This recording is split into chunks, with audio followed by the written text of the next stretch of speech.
ಕೆಲಸ ಮಾಡಬೇಕಾಗಿರೋದ್ರಿಂದ ಹೆಚ್ಚು ದಿನ ಮನೆಯಲ್ಲಿ ಇರಕ್ಕೆ ಆಗ್ತದೆ.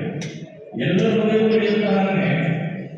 ಅವರ ಗಡಿಯಂತಿ ಇಬ್ಬರು ಒಂದು ದಿನ ಜಗಳ ಪ್ರಾರಂಭ ಆಗುತ್ತದೆ. ಬಹಳ ಮಾಧ್ಯಮಗಳು ಅಂಬೇಡ್ಕರ್ ಬಗ್ಗೆ ತೋರಿಸ್ಕೊಂಡು ನನಗೋಸ್ಕರ ನೀವು ಟೈಮೇ ಕೊಡಲ್ಲ ಹಾಗೆ ಅಂದ್ಕೊಂಡು ಸ್ವಲ್ಪ ಕೋಪಿಸ್ಕೊಂಡು ಹೋಗಿ ಮಾತಾಡ್ತಾರೆ. ಆದ್ರೆ ಒಂದಿನ ಅದರದ್ದು ಒಂದು ಪ್ರಸಂಗ ಬಂದಾಗ ಈ ತರ ಅಂದ್ರೆ ಹಿಂದೆ ಸ್ವತಂತ್ರಕ್ಕೋಸ್ಕರ ಚಳವಳಿ ನಡೆಯುವಂತ ಸಂದರ್ಭದಲ್ಲಿ ಬಾಬಾ ಸಾಹೇಬರು 2000 ವರ್ಷಗಳಿಂದ ಈ ಒಂದು ವರ್ಗ ಸ್ವತಂತ್ರತೆಯಿಂದ ಬದುಕ್ತಾ ಇದ್ದಾರೆ ಅನ್ನೋ ವರ್ಗಕ್ಕೆ ನಾನು ಸ್ವತಂತ್ರ ಕೊಡಿಸಬೇಕು ಅನ್ನೋ ಹೋರಾಟಕ್ಕೆ ಇಳಿದಿದ್ದಾರೆ. ಕೇವಲ 200 ವರ್ಷ ನಮ್ಮ ದೇಶನ ಬ್ರಿಟಿಷ್ ಆಳ್ವಿಕೆ ಮಾಡಿರುವಂತ ಓಡಿಸುವಂತ ಸಂದರ್ಭದಲ್ಲಿ ಅವ್ರನ್ನ ಈ ದೇಶ ಬಿಟ್ಟು ಹೊರಗಡೆ ಕಳಿಸಬೇಕು ಅನ್ನುವಂಥ ಸಂದರ್ಭದಲ್ಲಿ 2000 ವರ್ಷ ಈ ದೇಶದಲ್ಲಿ ಸ್ವತಂತ್ರನೇ ಬದುಕಿದ್ದಾರೆ ಅನ್ನೋದನ್ನ ತೋರಿಸಬೇಕಾಗುತ್ತೆ. ಹಾಗಾಗಿ ತನ್ನ ಎಂಟಿಗೆ ಟೈಪ್ ಮಾಡೋಕ್ಕಾಗ್ತಾ ಇರಲಿಲ್ಲ. ಹಾಗಾಗಿ ಇದೇ ತರ ಒಂದೊಂದು ಹಳ್ಳಿಗಳಲ್ಲಿ ಎಲ್ಲರೂ ಸುಮ್ಮನೆ ಕಣ್ಣಿನ ಪರೀಕ್ಷೆ ಅಂತ ಪ್ರಾರಂಭ ಮಾಡಿದ್ದೀವಿ.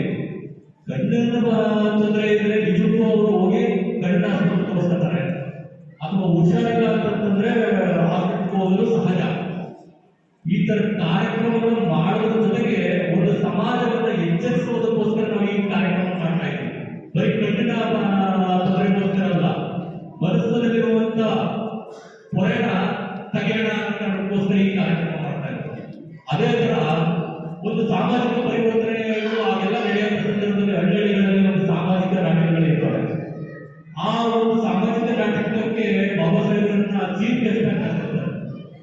ಆ ಚೀಫ್ ಗೆಸ್ಟ್ ಆಗಿ ಕರೆದಂತ ಸಂದರ್ಭದಲ್ಲಿ ಇದೇ ಸಂದರ್ಭ ಅಂತ ಅಂದ್ಬಿಟ್ಟು ಬಾಬಾ ಸಾಹೇಬರು ರಾಮಬಾಯಿಯನ್ನ ನೀನು ರೆಡಿ ಆಗು ಹೋಗೋಣ ಅನ್ನೋ ಕೆಲಸದಲ್ಲಿ ರೆಡಿ ಮಾಡಿ ಕರ್ಕೊಂಡು ಹೋಗಿರ್ತಾರೆ.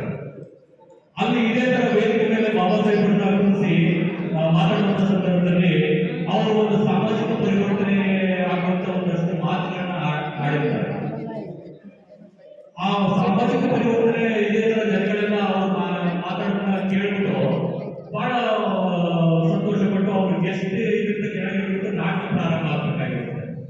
ಆ ನಾಟಕ ಏನ್ ನಾಟಕ ಅಂತಂದ್ರೆ ಶೋಷಣೆ ಅನ್ನೋದ್ರೆ ಹೆಂಗಿರ್ತವೆ ಅಂತ ತನ್ಗೆ ಕಟ್ಟ ಕಟ್ಕೊಂಡು ನಡಿಗೆ ಬರ ಕಟ್ಕೊಂಡು ಬೇರೆ ವರ್ಗಕ್ಕೆ ಹೋಗುವಂತ ಒಂದು ವ್ಯವಸ್ಥೆ ಇದ್ದಂತ ಕಾಲದಲ್ಲಿ ಆ ಸಾಮಾಜಿಕ ಪರಿವರ್ತನೆ ನಾಟಕದಲ್ಲಿ ಅದು ಕೂಡ ಒಂದು ಪಾತ್ರಧಾರಿ ಮಾಡಬೇಕಾಗಿರುತ್ತೆ. ಆ ನಾಟಕದಲ್ಲಿ ಒಬ್ಬ ಪಾತ್ರಧಾರಿ ಬಾಬಾ ಸಾಹೇಬರು ಸಾಮಾಜಿಕ ವಿಚಾರನ ಮಾತಾಡ್ತಿದ್ದಾಗಲೇ ಅವ್ರು ನಾಟಕಗಳನ್ನ ತೆಗೆದುಕೊಳ್ತಿರ್ತಾರೆ ಗಂಡ ಹೆಂಡತಿರು.